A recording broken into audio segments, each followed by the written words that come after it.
வாழ்க வையகம், வாழ்க வையகம், வாழ்க வளமுடன். வாழ்க்கை சொல்லும் பாடம். வாழ்க்கை என்ன சொல்லுது? நான் நடந்து போகும்போதே என்னை அனுபவித்துக்கொள், திரும்பி வரமாட்டேன்.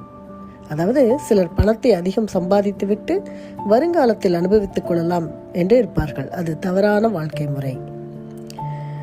நமது வாழ்க்கையில் பார்த்தீங்கன்னா ஹெல்த்து, வெல்த்து, டைம், இது மூன்றும் ஒரு சேர ஒருவரிடம் இருப்பது அரிது. சின்ன வயசில் பார்த்தீங்கன்னா நல்ல ஹெல்த் இருக்கும், நல்ல டைமும் கிடைக்கும், ஆனால் வெல்த் இருக்காது.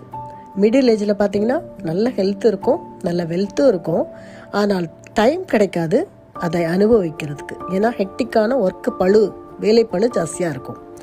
ஓல்ட் ஏஜில் பார்த்தீங்கன்னா நல்ல டைம் கிடைக்கும், நல்ல வெல்த்தும் இருக்கும், ஆனால் நல்ல ஹெல்த் இருக்காது. எனவே குழந்தைகளை நாம் 14 வயது நிரம்பியவுடன் இந்த மனவளக்கலையில் கற்றுக் கொடுத்து விட்டால் அவர்கள் இந்த மூன்றையும் ஒரு சேர தக்க வைத்துக் கொள்வார்கள், இல்லையா? இது சமுதாயத்திற்கு நாம் செய்யும் மிகப்பெரிய கடமை. முதலில் நம் வீட்டிலிருந்து ஆரம்பிப்போம். வயதில் சிறியவராக இருந்தால் தமது குழந்தைகளையும், முதியவராக இருந்தால் தமது பேர பசங்களையும் இந்த பண்பாட்டு கல்வியில் இணைப்போம். வாழ்வில் வெற்றி பெறுவோம். வாழ்க வளமுடன்.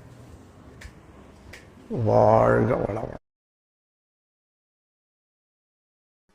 வாழ்க வளமுடன்.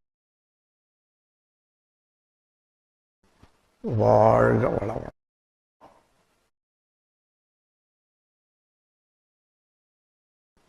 வாழ்க வளமுடன்.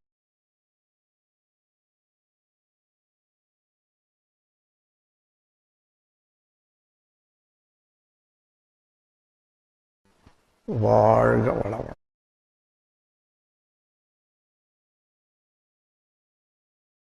அருட்பேராற்றல் கருணையினால் உடல் நலம், நீளாயுள், நிறை செல்வம், உயர்ப்புகள், மெஞ்ஞானம் ஓங்கி வாழ்வீர்கள். வாழ்க. லைக் பண்ணுங்க, ஷேர் பண்ணுங்க.